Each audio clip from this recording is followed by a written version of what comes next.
Hello दोस्तों, कहानियों के जादू चैनल पर आपका स्वागत है। आज मैं बादशाह अकबर और उनके नवरत्न बीरबल से संबंधित एक और कहानी सुना रही हूँ। मेरी कहानी का नाम है अनोखी सजा। बादशाह अकबर रोज शाम अपने महल के बाहर टहलते थे। एक शाम जब वे टहलते हुए अपने महल के पिछले हिस्से की ओर पहुंचे, तभी उनकी नजर दीवार के एक हिस्से पर पड़ी जो टूटा हुआ था। उन्होंने तुरंत ताली बजाई। तुरंत मनोहर नाम का एक नौकर भागता हुआ उनके पास आया। यह दीवार मेरे महल की खूबसूरती पर धब्बे की तरह है, इसकी तुरंत मरम्मत करवाओ, बादशाह ने हुक्म दिया। जी हुजूर, मनोहर बोला। अगले दिन बादशाह घूमते हुए फिर उसी जगह पर जा पहुंचे। वे देखना चाहते थे कि मरम्मत के बाद दीवार कैसी लग रही है, लेकिन वहां पहुंचकर उन्होंने देखा कि दीवार तो वैसी ही पड़ी हुई थी जैसी पिछले दिन थी। उसकी मरम्मत अभी तक नहीं हुई थी।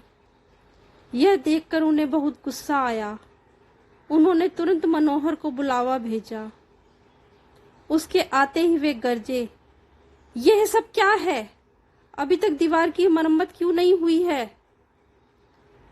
मुझे दीवार बनवाने का वक्त नहीं मिला जहांपना, मनोहर हकलाता हुआ बोला। डर की वजह से उसकी सिट्टी पिट्टी गुम थी। वक्त नहीं मिला, बादशाह ने गुस्से से कहा। हमारे हुक्म उदूली करने की सजा तुम्हें जरूर मिलेगी। तुरंत जाकर चूने से भरे 2 कटोरे ले आओ। मनोहर समझ नहीं पाया कि बादशाह ने उसे चूना लाने का हुक्म क्यों दिया है। वह चुपचाप चूना लेने चल पड़ा। रास्ते में मनोहर की मुलाकात बीरबल से हुई। बीरबल तो उड़ती चिड़िया के पर गिनने वालों में से थे। वे उसकी शक्ल देखते ही समझ गए कि कुछ गड़बड़ हुई है। उन्होंने मनोहर से पूछा, क्या बात है? तुम इतने परेशान क्यों हो? मनोहर ने उन्हें सब कुछ बता दिया। अब मैं समझा। सजा के तौर पर बादशाह सलामत तुमसे चूना खाने के लिए कहेंगे। ऐसा है, मैं तुम्हें एक चीज देता हूँ। एक कटोरे में तुम चूने की बजाय वह चीज रख लेना। जब बादशाह सलामत तुम्हें चूना खाने के लिए कहें तो तुम उसी कटोरे से खाने लगना। दूसरे कटोरे से खाने की नौबत ही नहीं आएगी। मनोहर ने बीरबल की बात मान ली। जब वह दोनों कटोरे लेकर बादशाह के पास पहुंचा तो बीरबल के कहे अनुसार उन्होंने उसे चूना खाने का हुक्म दिया। मनोहर ने तुरंत उस कटोरे से खाना शुरू कर दिया जो उसे बीरबल ने दिया था। आखिरकार बादशाह को उस पर रहम आ गया और वे बोले, चलो इतना बहुत है, अब जाओ।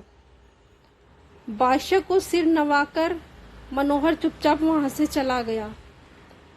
बादशाह सोच रहे थे, इतना चूना खाने की वजह से तो मनोहर की तबीयत बिगड़ जाएगी और वह कुछ दिनों तक नौकरी करने नहीं आ सकेगा। लेकिन अगले दिन बादशाह ने मनोहर को रोज की तरह काम करते देखा। उसे देखकर बिल्कुल नहीं लग रहा था कि उसकी तबीयत खराब है। यह देखकर बादशाह हैरान होते हुए सोचने लगे, लगता है जैसे मेरी सजा इस पर पूरी तरह बेअसर रही है। मुझे इसे फिर से सजा देनी चाहिए। यह सोचकर बादशाह ने मनोहर को आवाज दी। मनोहर के सामने आते ही वे बोले, तुरंत जाकर चूने से भरे 2 कटोरे ले आओ। मनोहर तुरंत महल से बाहर निकला और बीरबल के पास जा पहुंचा। उसने बीरबल को बताया कि इस बार भी बादशाह ने उसे चूने से भरे 2 कटोरे लाने के लिए भेजा है। बीरबल बोले, जब उन्होंने देखा कि उनकी दी सजा तुम्हारे ऊपर पूरी तरह बेअसर हुई है तो उन्हें गुस्सा आ गया होगा और उन्होंने फिर तुम्हें चूना लाने के लिए भेज दिया होगा। इस बार वे जरूर तुम्हें चूने के 2 कटोरे खिलवाने चाहते होंगे। फिर बीरबल ने उसे दोनों कटोरे एक वस्तु से भरकर दे दिए। इसके बाद मनोहर दोबारा महल में जा पहुंचा बादशाह ने उसे दोनों कटोरों से चूना खाने का हुक्म दिया। मनोहर तुरंत वहीं बैठकर चूना खाने लगा। बादशाह बड़े ध्यान से देखने लगे कि चूना खाने का मनोहर पर क्या प्रभाव पड़ता है, लेकिन मनोहर तो आराम से चूना खाता ही जा रहा था। उसके चेहरे पर पीड़ा के कोई लक्षण नहीं थे। अब तो बादशाह को संदेह हो गया। दोनों कटोरे मुझे दिखाओ, उन्होंने मनोहर को हुक्म दिया। फिर वे मनोहर से दोनों कटोरे लेकर उनका बारीकी से निरीक्षण करने लगे।